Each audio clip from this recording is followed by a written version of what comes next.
আজকের এই গভীর আলোচনায় আমরা প্রবেশ করতে যাচ্ছি এমন একটি যুগে, এমন একজন মানুষের মনস্তত্ত্বে, যিনি আক্ষরিক অর্থেই একটি ভাষাকে নতুন জীবন দিয়েছিলেন।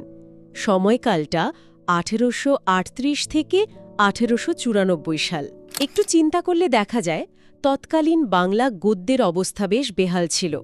একদিকে ছিল ঈশ্বরচন্দ্র বিদ্যাসাগরের তৈরি করা কঠিন সংস্কৃত ঘেঁষা গদ্য, যা সাধারণ মানুষের মুখের ভাষার চেয়ে বেশ দূরে ছিল। হ্যাঁ, আর ঠিক উল্টো দিকে ছিল ভবনীচরণ বন্দ্যোপাধ্যায় বা প্যারীচাঁদ মিত্রের আলালের ঘরের দুলালের মতো অতি কথ্য বা নকশাধর্মী ভাষা। ওই নকশাধর্মী ভাষা বলতে আসলে এমন একটা ধরন বোঝায় যা খুব হালকা চালের, অনেকটা পাড়ার আড্ডার ভাষার মতো।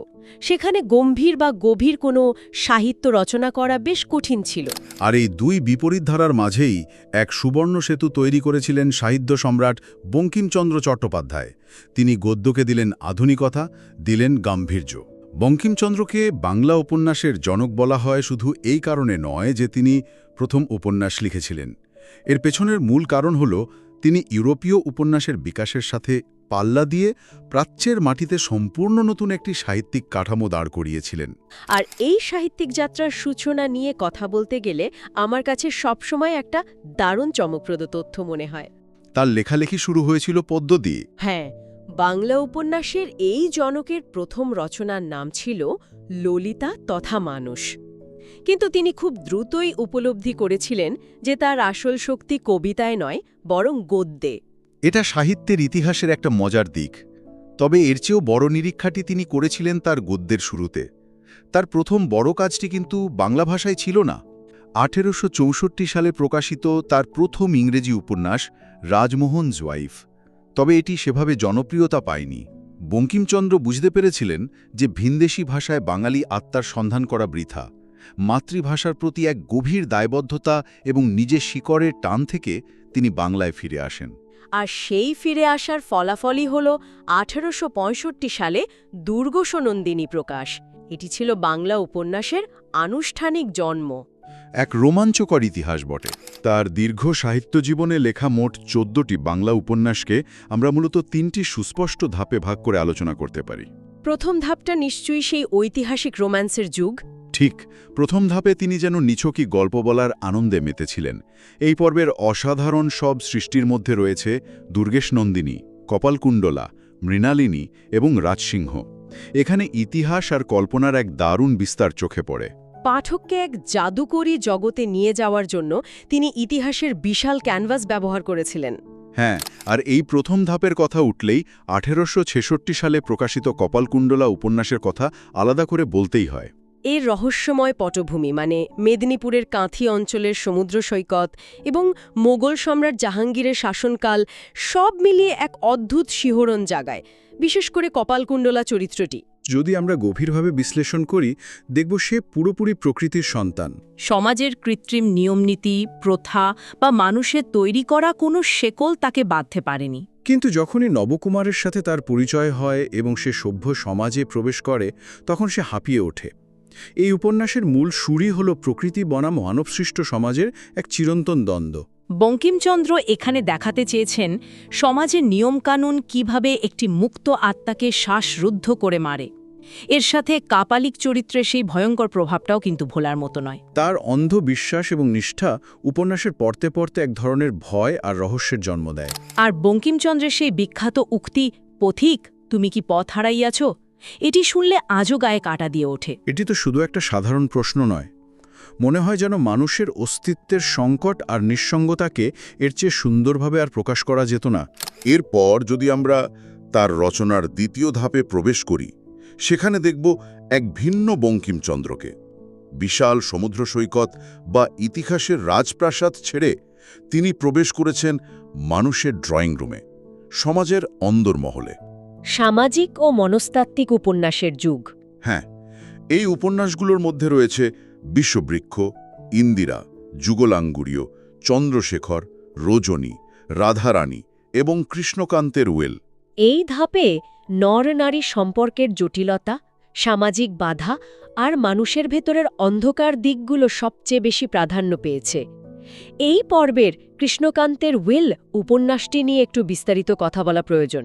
অবশ্যই 1878 সালে প্রকাশিত এই উপন্যাসটি সমসাময়িক হিন্দু সমাজের পারিবারিক কাঠামো, সম্পত্তির উত্তরাধিকার এবং সামাজিক টানাপোড়েনের এক নিখুঁত দলিল। এখানে চরিত্রগুলোর মনস্তাত্ত্বিক দ্বন্দ্ব এত নিখুঁতভাবে ফুটে উঠেছে যে অবাক হতে হয়। এই উপন্যাসে বঙ্কিমচন্দ্র মানব মনের অবদমিত বাসনাগুলোকে অত্যন্ত নিপুণভাবে তুলে ধরেছেন। রোহিণী চরিত্রটির দিকে তাকালেই তা বোঝা যায়।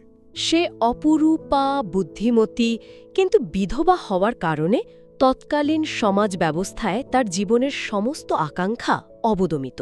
এই অবদমিত বাসনা এবং জীবনের প্রতি তার তীব্র তৃষ্ণা থেকেই তার ভেতরকার দ্বন্দ্বের শুরু। অন্যদিকে ভ্রমর চরিত্রটি হল সতীত্ব এবং প্রেমের একনিষ্ঠ প্রতীক। আর গোবিন্দলালের চরিত্রের মাধ্যমে মানুষের নৈতিক স্খলন আর চরম অপরাধবোধের রূপটি ফুটে উঠেছে। বিবাহ বহির্ভূত প্রেম, নিষিদ্ধ বাসনা এবং সামাজিক নৈতিকতার মাঝে যে সংঘাত, তা এই উপন্যাসে এত বাস্তবসম্মতভাবে চিত্রিত হয়েছে যে এটি আজও আধুনিক উপন্যাসের মর্যাদা পায়। সামাজিক নিয়ম ভাঙার যে পরিণতি, তা তিনি খুব নির্মমভাবে দেখিয়েছেন। এরপর আসে তার রচনার তৃতীয় ধাপ। এই ধাপে এসে বঙ্কিমচন্দ্র কেবল একজন ঔপন্যাসিক থাকেননি, তিনি হয়ে উঠেছেন একজন সমাজ সংস্কারক, একজন আদর্শ প্রচারক এবং দার্শনিক। রাজনৈতিক ও তত্ত্বমূলক এই উপন্যাসগুলোর মধ্যে রয়েছে আনন্দমঠ, দেবী চৌধুরানী এবং সীতারাম। এই সময় তিনি ব্যক্তি জীবনের দ্বন্দ্বের চেয়ে জাতীয় জীবনের সংকট নিয়ে বেশি চিন্তিত ছিলেন।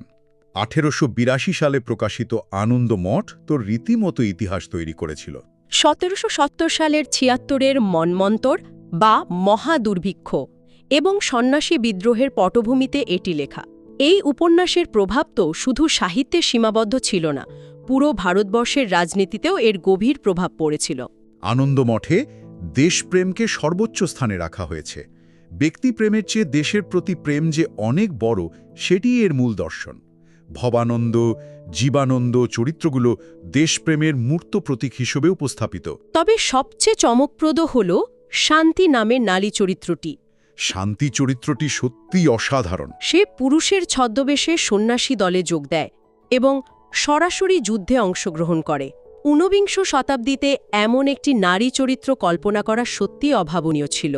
নারী যে শুধু ঘরের চার দেয়ালে বন্দী থাকার জন্য নয়, বরং দেশের প্রয়োজনে সেও যে অস্ত্র ধরতে পারে, সেটা বঙ্কিমচন্দ্র এই চরিত্রের মাধ্যমে দেখিয়েছেন।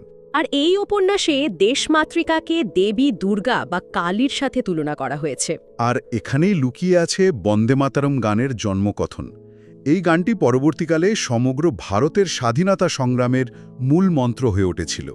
উপন্যাস নিয়ে তো অনেক কথা হলো, কিন্তু বঙ্কিমচন্দ্রের প্রবন্ধ এবং ব্যঙ্গ রচনাগুলো নিয়ে কথা না বললে আলোচনা অসম্পূর্ণ থেকে যাবে। 1875 সালে প্রকাশিত কমলাকান্তের দপ্তর তো বাংলা সাহিত্যের একটি মাস্টারপিস। এটি নাকি টমাস টি কুইন্সের confessions of an English opium eater দ্বারা অনুপ্রাণিত ছিল। আংশিক অনুপ্রাণিত বলা যেতে পারে, তবে এটি সম্পূর্ণরূপে বাংলার নিজস্ব সম্পদ। কমলাকান্ত চক্রবর্তী চরিত্রটি বঙ্কিমচন্দ্রের এক অসাধারণ সৃষ্টি। কমলাকান্ত একজন আফিমখোর, কিন্তু নেশার ঘোরে সে যা বলে তার ভিতরেই লুকিয়ে থাকে প্রখর সমাজ পর্যবেক্ষণ এবং গভীর দর্শন। নেশার আড়ালে তিনি সমাজের এমন সব রূঢ় সত্য উচ্চারণ করেছেন যা হয়তো সুস্থ মস্তিষ্কে বলা সম্ভব ছিল না। আমার দুর্গোৎসব বা বিড়ালের মতো প্রবন্ধগুলোর কথা মনে পড়ছে। বিড়াল প্রবন্ধে তো তিনি একটি বিড়ালের মুখ দিয়ে সমাজের ধনিক শ্রেণীর ভণ্ডামি আর শোষণের তীব্র সমালোচনা করেছেন। বিড়ালটি কমলাকান্তকে বলছে যে বড় লোকরা এত খাবার নষ্ট করে, অথচ একটি গরিব প্রাণী একটু দুধ খেলে তাকে লাঠি দিয়ে মারা হয়। সম্পদের অসম বণ্টনের এমন তীক্ষ্ণ সমালোচনা, তাও আবার হাস্যরস আর ব্যঙ্গের মোড়কে সত্যিই বিরল। এছাড়া তার অন্যান্য রচনার মধ্যে বিজ্ঞান রহস্য, লোক রহস্য, সাম্য, ধর্মতত্ত্ব এবং বিবিধ প্রবন্ধ উল্লেখযোগ্য। আরেকটি চমৎকার ভিন্নধর্মী কাজ হল মুচিরাম গুড়ের জীবনচরিত। এখানে তিনি তীব্র ব্যঙ্গাত্মক ভাষায় দেখিয়েছেন কিভাবে সমাজের অযোগ্য এবং ধুরন্ধর ব্যক্তিরা রাতারাতি ক্ষমতাবান হয়ে ওঠে। সমাজ ব্যবস্থার ফাঁকফোকর গোলে কিভাবে অযোগ্যরা শীর্ষস্থান দখল করে, তার এমন নিপুণ চিত্রায়ন আজও সমান প্রাসঙ্গিক। আবার প্রবন্ধ গ্রন্থ কৃষ্ণচরিত্রে তিনি এক বিশাল বুদ্ধিবৃত্তিক নিরীক্ষা চালিয়েছেন। সেখানে তিনি প্রচলিত ঈশ্বর কৃষ্ণকে সরিয়ে একজন মানবতাবাদী, রাজনৈতিক এবং আদর্শ মহামানব হিসাবে শ্রীকৃষ্ণকে যৌক্তিকভাবে দাঁড় করিয়েছেন। আর 1872 সালে তার প্রতিষ্ঠিত বন্দদর্শন পত্রিকার কথা তো বলতেই হয়। তৎকালীন বাংলার বুদ্ধিবৃত্তিক সমাজকে এই পত্রিকা যেন এক সুতোয় বেঁধে হেলেছিল। সাহিত্য, বিজ্ঞান, দর্শন, ইতিহাস সবকিছুই এই পত্রিকার সমান গুরুত্ব পেত। বঙ্কিমচন্দ্রের এই বহুমুখী প্রতিভার পেছনে তার জীবন দর্শনের এক বড় ভূমিকা ছিল। তার জীবন দর্শন ছিল প্রাচ্য ও পাশ্চাত্যের এক অনন্য মিলন। উনি ফরাসি দার্শনিক অগস্ত কোঁতের পজিটিভিজম দ্বারা গভীরভাবে প্রভাবিত ছিলেন। সহজ কথায় বলতে গেলে পজিটিভিজম হলো এমন একটা ধারণা যেখানে অন্ধবিশ্বাসের বদলে বিজ্ঞান, যুক্তি আর বাস্তব প্রমাণের উপর জোর দেয়া হয়। এর পাশাপাশি ছিল জন স্টিওয়ার্ট মিলের উপযোগবাদ বা ইউটিলিটারিয়ানিজম। এই দর্শনটি বিশ্বাস করে যে কাজে সমাজের সবচেয়ে বেশি মানুষের সবচেয়ে বেশি মঙ্গল হয় সেটাই হলো সেরা কাজ। আবার অন্যদিকে প্রাচীন হিন্দু দর্শন, গীতা এবং মহাভারতের আদর্শকেও তিনি জীবনের সর্বোচ্চ সত্য বলে মেনেছিলেন। এই প্রাচ্য আর পাশ্চাত্যের দর্শনের মিশ্রণই তাকে এতটা সমৃদ্ধ করেছিল। রবীন্দ্রনাথ ঠাকুর তাকে বাংলা সাহিত্যের সব্যসাচী এবং পথিকৃৎ আখ্যা দিয়েছিলেন। আবার শরৎচন্দ্র চট্টোপাধ্যায়ের তার উপন্যাসের সমাজ বাস্তবতার পাঠ বঙ্কিমচন্দ্রের বিষবৃক্ষ বা কৃষ্ণকান্তের উইল থেকেই নিয়েছিলেন এবং সেটিকে আরও আধুনিক রূপ দিয়েছিলেন। তবে যে কোনো মহান স্রষ্টার মতোই বঙ্কিমচন্দ্রের রচনাও সমালোচনার ঊর্ধ্বে নয়। আধুনিক সাহিত্যিক ও ইতিহাসবিদরা তার কাজের বেশ কয়েকটি দিকের গঠনমূলক সমালোচনা করেছেন।